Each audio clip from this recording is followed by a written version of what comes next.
Sarah Geronimo nag-viral matapos sayawin ang trending na Maybe This Time dance craze, kasama ang asawang si Matteo Guidicelli. Pero bago ang lahat, kung ikaw ay bago sa aking channel, huwag kalimutan na mag-subscribe at i-click ang notification bell for more trending news.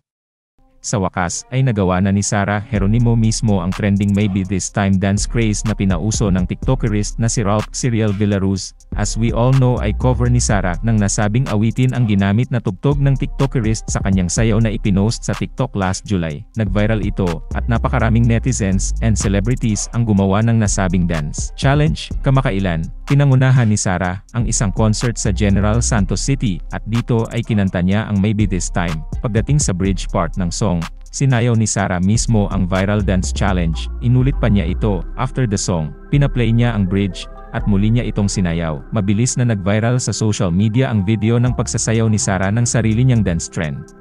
Ay, hindi ko kayo nakikitang sumayaw eh. Pwedeng isa pa ba sa bridge part? Parang kulang kasi di kayo sumayaw eh. Sir, balik nyo nga sa bridge part. Gusto ko tumayo kayong lahat. Bridge part, sir. Bago mag...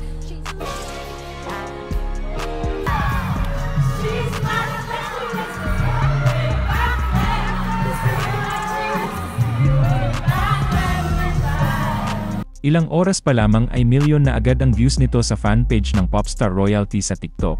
Ang isa pang nakakatuwang eksena sa video ay ang paglabas sa stage ng Mr. ni Sarah na si Matteo Guidicelli, at sinabayan niya ang asawa sa pagsasayaw. Tuwang-tuwa naman ang Popstars at Ashmat fans na aliw sa mag-asawa.